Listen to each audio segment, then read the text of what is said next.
Chapter 5, page 56. I place an underwater phone call. I've never seen Camp Half-Blood in winter before, and the snow surprised me. See, the camp has the unlimited magic climate control. Nothing gets inside the borders unless the director, Mr. D, wants it to. I thought it would be warm and sunny, but instead the snow had been allowed to fall lightly. Frost covered the chariot track and the strawberry fields.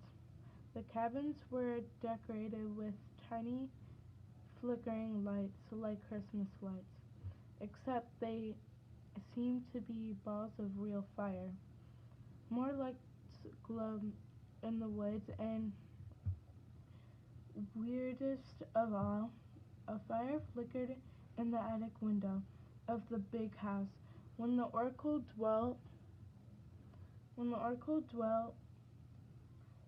imprisoned in an old mummified body.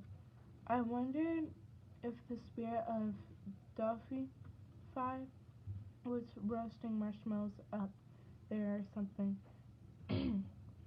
Whoa, Nico said as he climbed off the bus.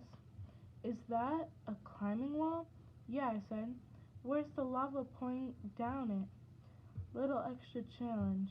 Come on, I'll introduce you to Chiron. Zoe, have you met? I know Chiron, Zoe said stiffly.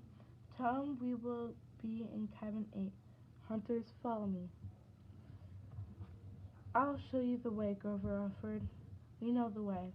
Oh, really? It's no trouble. It's easy to get lost here. If you don't, he tripped over a canoe and came up, still talking, like my old daddy goat used to say. Come on. Zoe rolled her eyes. But I guess she figured there was no getting rid of Grover. The hunters shou- shouldered shouldered their packs, and their bows are heading off toward the cabins. As Bianca D'Angelo was leaving, she leaned over and whispered something in her brother's ear. She looked at him for an answer, but Nico just scowled and turned away. Take care, sweethearts, Paul called after the hunters. He winked at me. Watch out for those prophecies, Percy. I'll see you soon.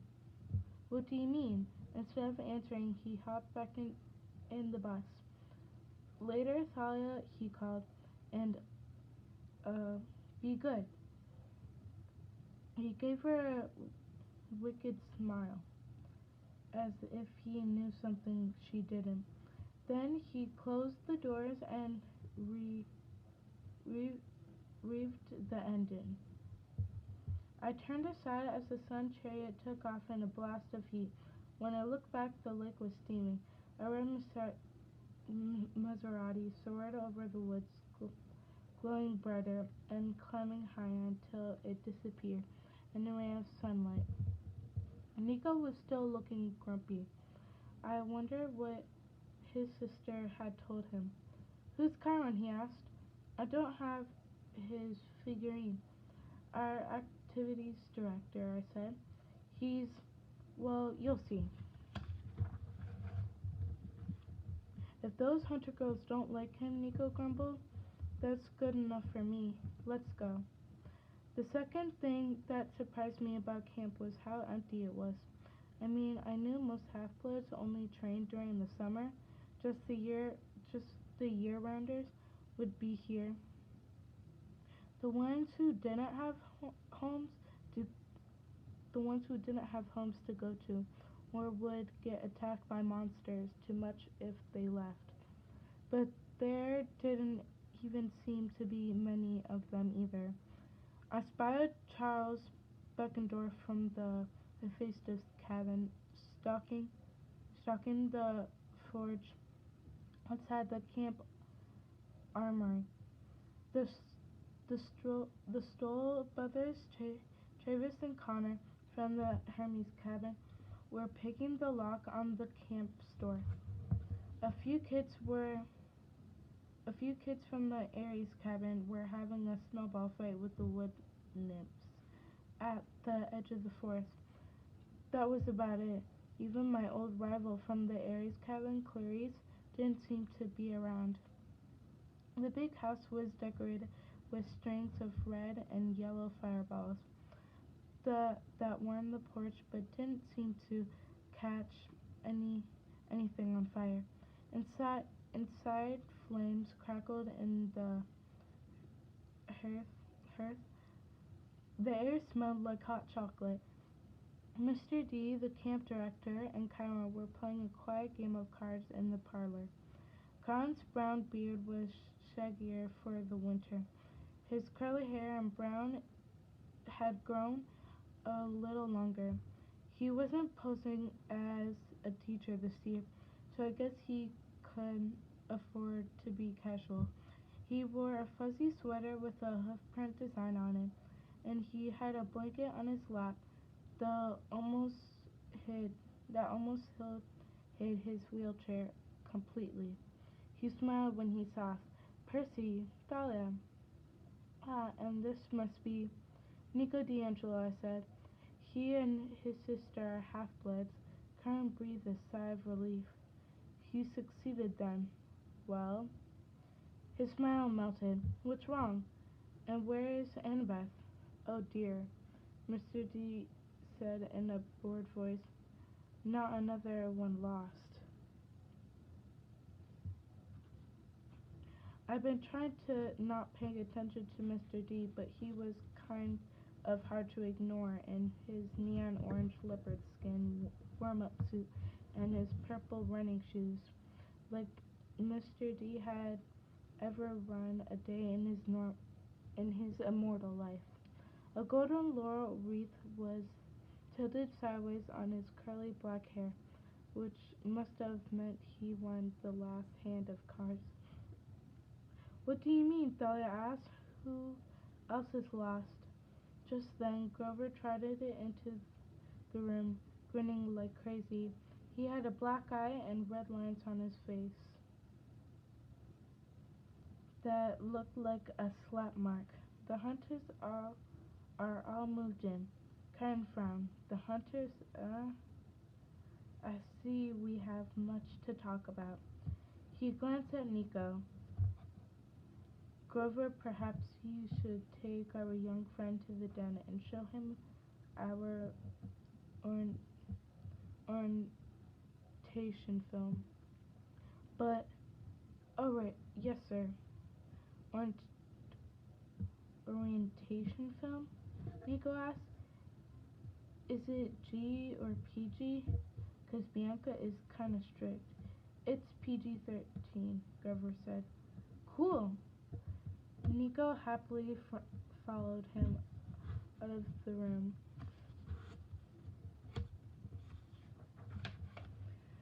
Now, Karen said to Thalia and me, perhaps you two should sit down and tell us the whole story. When we were done, Karen turned to Mr. D. We should launch a search for Annabeth immediately.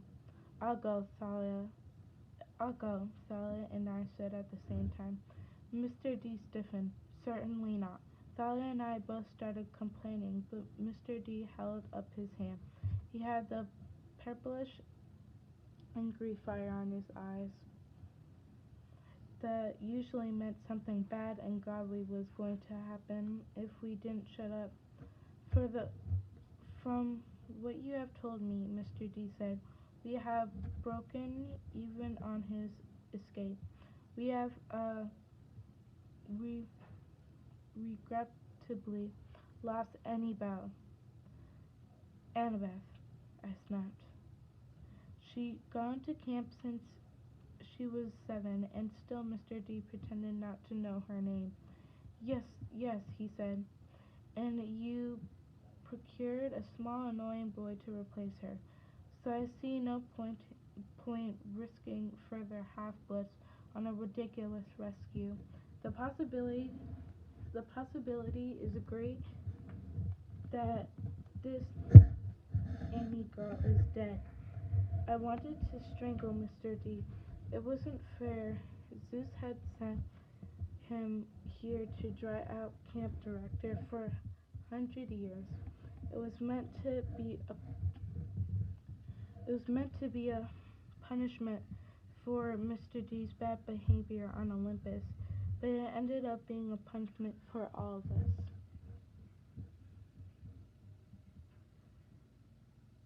Annabeth may be alive, Karen said, but I could tell he was having trouble sounding upbeat. He practically raised Annabeth all those years. He was a year-round camper. Before she was a year-round camper, before she'd given given living with her dad at and stepmom a second try. She's very bright. If our enemies have her, she'll try to play for time. She may even pretend to cooperate. That's right, Thalia said. Luke would want her alive, in which case, said Mr. D, I'm afraid she will have to be smart enough to escape on her own. I got up from the table. Percy, Karen's tone was full of warning. In the back of my mind, I knew Mr. D was not someone to mess with, even if you were an impulsive ADHD kid like me. Uh, he, he wouldn't give you any slack, but I was so angry I didn't care. You're glad to lose another camper, I said. You'd like it if we all disappeared. Mr. D stifled a yawn. You have a point. Yeah, I growled. Just because you were sent here as a punishment doesn't mean you have to be a lazy jerk. This is your civilization too. Maybe you could try helping out a little. For a second, there was no sound except the crackle of the fire. The light reflected in Mr. D's eyes, giving him a sinister look. He opened his mouth to say something, probably a curse that would blast me to smithereens when Nico burst into the room, followed by Grover. So cool! Nico yelled, holding his hands out to Karen. You're you're a centaur? Karen managed a nervous smile. Yes, Mr. D'Angelo, if you please. Though I prefer to stay in human form in this wheelchair for first encounters. And whoa, he looked at Mr. D. You're the wine dude. No way. Mr. D turned his eyes away from me and gave Nico a look of loathing. The wine dude. Don't, Dionysus, Dionysus, right?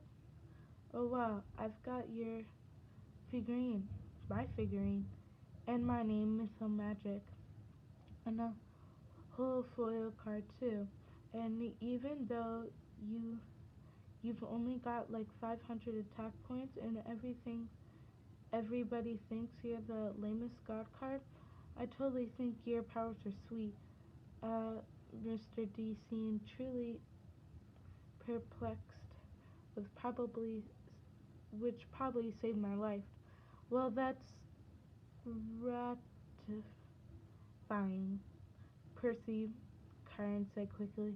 You and Thalia go down to the cabins and inform the campers we'll be playing capture the flag tomorrow evening. Capture the flag, I asked, but we don't have enough. It's a tradition, Karen said, a friendly match when even the hunters visit. Yeah, Thalia muttered. I bet it's real friendly. Karen jerked his head toward Mr. D, who was still frowning as Nico talked about how many defense points all the gods had in his game. Run along now, Chiron told us. "All right," Thalia said. "Come on, Percy." She hauled me out of the big house before Dion- Dionysus, Dionysus could remember that he wanted to kill me. "You already got Ares on your bad side," Thalia reminded me as we trudged toward the cabins. "You need another immortal enemy." She was right. My first summer as a camper, I got in a fight with Ares, and now he and all his children wanted to kill me. I didn't need to make Dionysus mad too. "Sorry," I said. "I couldn't help it. It's just so unfair." She stopped by the, arm- the armory and looked out across the valley toward the top of Half Blood Hill. Her pine tree was still there, the golden fleece glittering in the lowest branch. The trees, the tree's magic still protected the borders of camp, but it no longer used Thalia's spirit for power. "Percy, everything is unfair," Thalia muttered. "Sometimes I wish—" She didn't finish, but her tone was so sad I felt sorry for her. With her ragged black hair and her black punkcloth of old wool overcoat wrapped around her, she looked like some kind of huge raven completely out of place in the white landscape. "We'll get we'll get Annabeth back, I promise. I just don't know how yet. First I found out that Luke is lost," she said. "Now Annabeth." "Don't think like that. You're right." She straightened up. We'll, we'll find a way." Over the basketball court, a few of the hunters were shooting hoops. One of them was arguing with a guy from the Ares cabin. The Ares kid had his hand on his sword, and the hunter girl looked like she was going to exchange her basketball for a bow and arrow any second. "I'll break that up," Thalia said. The circulate You circulate around the cabins. Tell everybody about capture the flag tomorrow." "All right.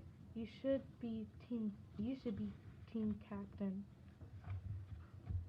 "No, no," she said. "You've been at camp longer. You do it." "Well, can a co-captain or something?"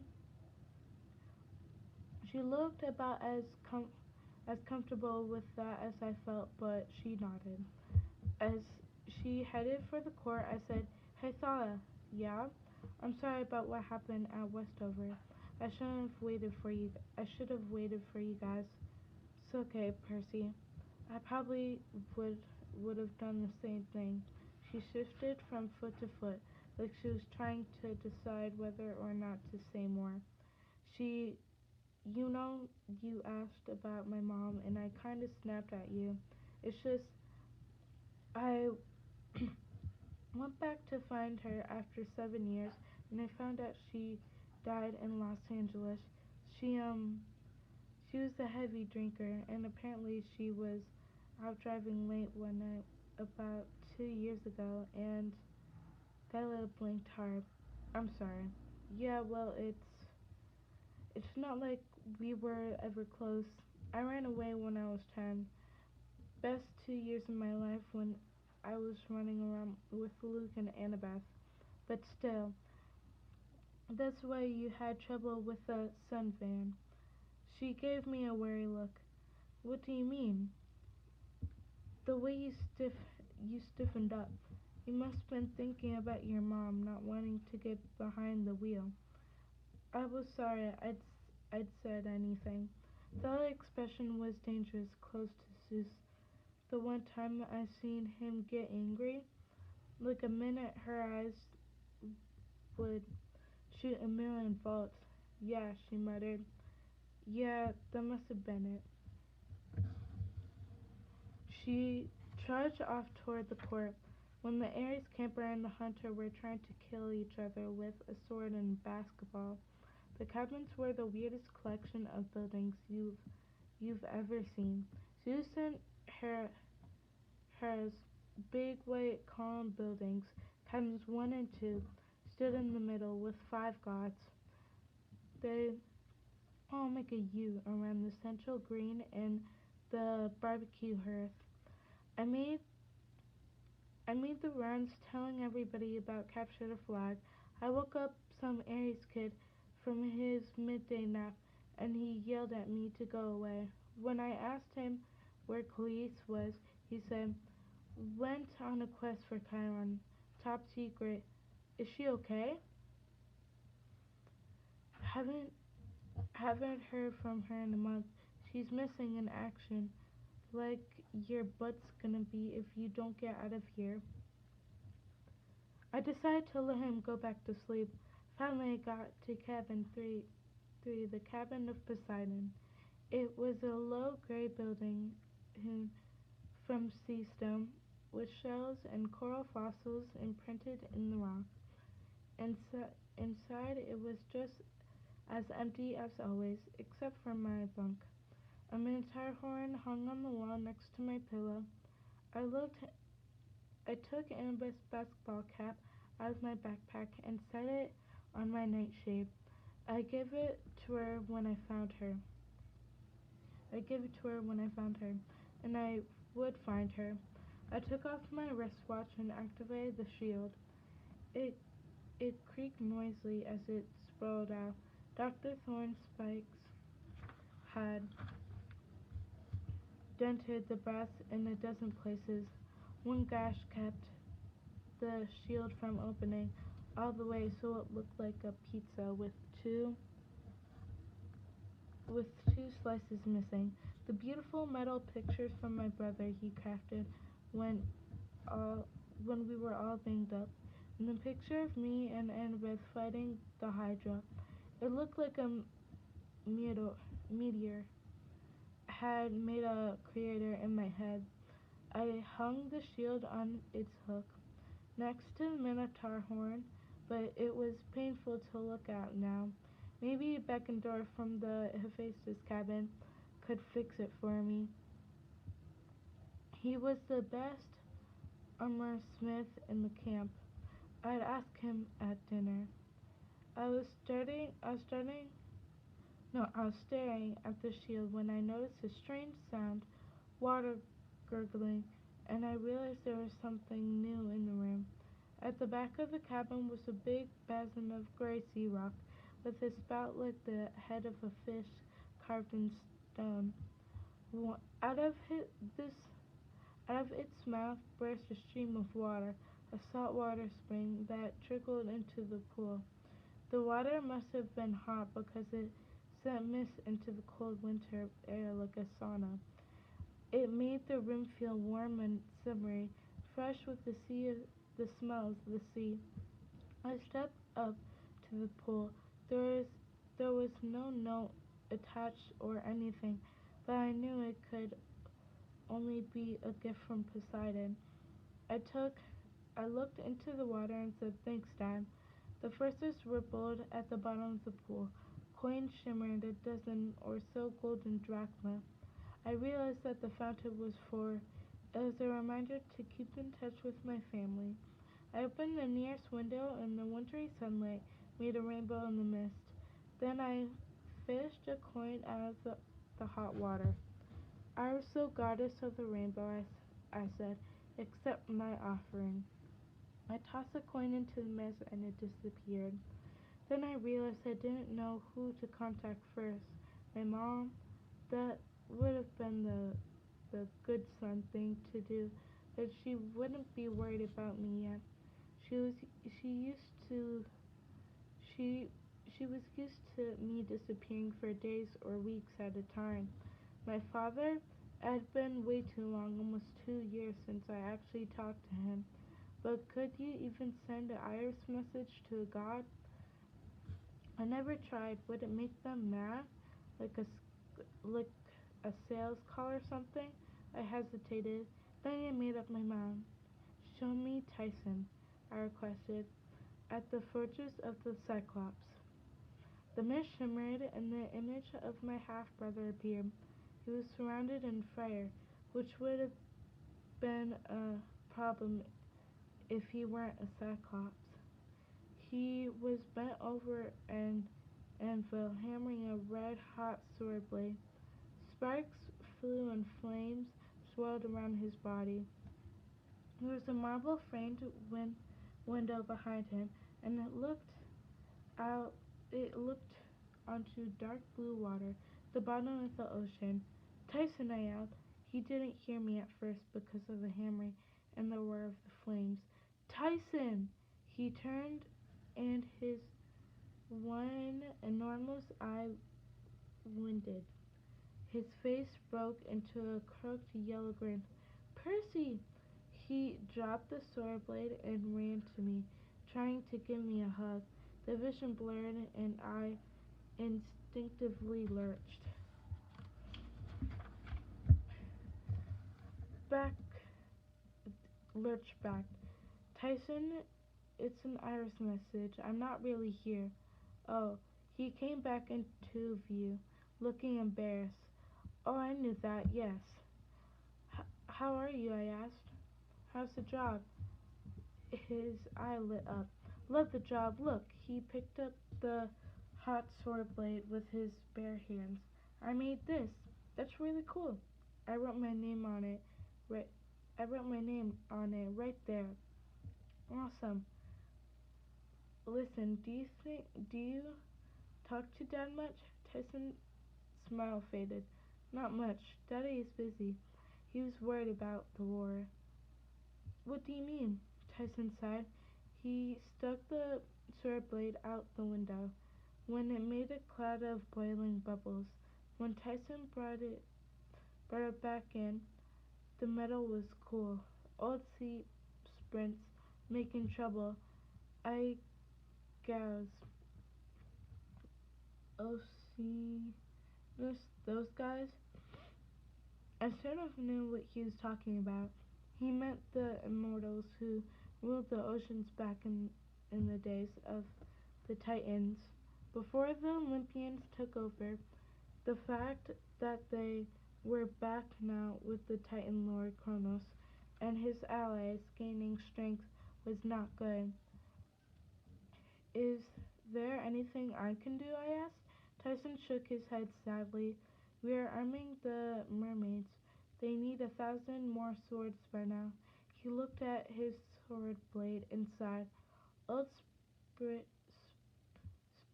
are protecting the bad boat. The Princess Andromeda. I said, Luke's boat? Yes, they make it hard to find, protect it from Daddy's storms. Otherwise, he would smash it. M- Smashing it would be good. Tyson perked up as if he'd just had another thought. Annabeth, is she there? Oh well, my heart felt like a bowling ball. Tyson thought Annabeth was just about the coolest thing since peanut butter, and he seriously loved peanut butter. I didn't have the heart to tell him she was missing. He'd start crying so bad he'd probably put out his fires. Well, no, she's not here right now. Tell her hello, he beamed. Hello to Annabeth. Okay, I fought, I fought back a lump in my throat. I'll do that. And Percy, don't worry about the bad boat. It's going away. What do you mean? Panama Canal, very far away. I frowned. I frowned. Why would Luke take his demon-infested cruise ship all the way down there? The last time we'd seen him, he'd been cruising along the east coast, recu- recruiting half-bloods and training his monstrous army. All right, I said, not feeling reassured. That's good, I guess. In the forges, a deep voice bellowed something I couldn't make out. Tyson flinched. Got to get back to work. Boss will get mad. Good luck, brother. Okay, tell Dad. But before I could finish, the vision shimmered and faded. I was alone again in my cabin, feeling even lonelier than before. I was pretty mis- I was pretty miserable at dinner that night. I mean, the food was excellent as usual. You you can't go wrong with the barbecue, pizza, and never empty soda goblets. The torches and braziers kept the outdoor pavilion warm, but we all had to sit out on our cabin mates, which meant I was alone at the Poseidon table. Thalia sat alone at the Zeus table, but we couldn't sit together. Camp rules. At least the Hephaestus, Ares, and Hermes cabin had a few people each. Nico sat with the Stoll brothers, since new campers always got stuck in the Hermes cabin if their Olympian parents was if if the Olympian parents was unknown. The Stoll brothers seemed to be trying to convince Nico that poker was a much better game than than Mythomagic. I hope Nico didn't have any money to lose. The only table that really seemed to be having a good time was the Artemis table. The hunters drank and ate and laughed like a big happy family. Zoe sat at the head like she was the mama. She didn't laugh as much as the others, but she did smile from time to time. Her silver lieutenant's band band glittered in the dark braids of her hair. I thought she looked a lot nicer when she smiled. Bianca D'Angelo seemed to be having a great time. She was trying to learn how to arm wrestle from the big girl who picked a fight with the Aries kid on the basketball court. The bigger girl was beating her every time, but Bianca didn't seem to mind. When we'd finished eating, Karen made the customary toast to the gods and formally welcomed the hunters of Artemis. The clapping was pretty half-hearted. Then he announced the Goodwill capture flag game tomorrow night, which got a, a lot better reception. Afterward, he was Afterward, he was trailed back to our cabins for an early winter lights out. I was exhausted, which meant I fell asleep easily. That was the good part. The bad news I had was I had a nightmare, and even by my standards, it was a whooper. A whooper. Annabeth was on a dark hillside, shul- shul- shrouded in fog. It almost seemed like the underworld because I immediately felt the claustrophobic, and I couldn't see the sky above, just a close, heavy darkness as I were in a cave. Annabeth struggled up the hill. Old broken Greek columns of black marble were scattered around as though something had blasted a huge building to ruins. Thorn, Annabeth cried, where are you? Why did you bring me here? She scrambled over a section of broken wall that and came to the crest of the hill. She gasped. There was Luke, and he was in pain. He was crumpled on the rocky ground trying to rise. The blackness seemed to be thicker around him, fog swirling hungrily. His clothes were in tears, and his face was scratched and drenched with sweat. "Annabeth," he called. "Help me, please." She ran forward. I tried to cry out, "He's a traitor, don't trust him." But my voice didn't work in the dream. Annabeth had tears in her eyes. She touched down like she wanted to touch Luke's face, but at the last second she hesitated.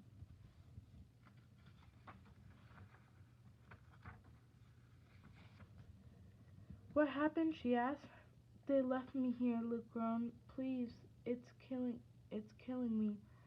I couldn't see what was wrong with him. He seemed to be struggling against some invisible curse, as through as though the fog was squeezing him to death. "Why should I trust you?" Annabeth asked. Her voice was filled with hurt. "You shouldn't," Luke said. "I've been terrible to you, but if you don't help me, I'll die." Let him die," I wanted to scream. Luke had tried to kill us in cold blood too many times. She didn't deserve anything from Annabeth.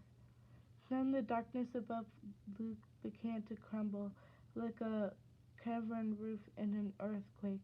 Huge chunks of black rock began falling.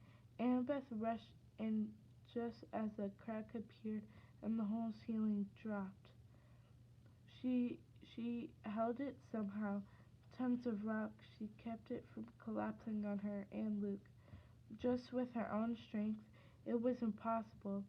She couldn't. She she shouldn't have been able to do that. Luke rolled free, gasping. "Thanks." He managed. Help. He managed. "Help me hold it," Annabeth groaned. Luke caught his breath. His face was covered in grime and sweat. He rose unsteadily. "I knew I could count on you." He began to walk away as the trembling blackness threatened to crush Annabeth. "Help me," she pleaded. "Oh, don't worry," Luke said. "Your help is on the way. It's all part of the plan. In the meantime, try not to die." The ceiling of darkness began to crumble again. Pushing Annabeth against the ground, I sat bolt upright in bed, clawing at the sheets. There was no sound in my cabin except the gurgle of the salt water spring. The clock of my nightstand read just after midnight. Only a dream, but I was sure of two things. Annabeth was in terrible danger, and Luke was responsible.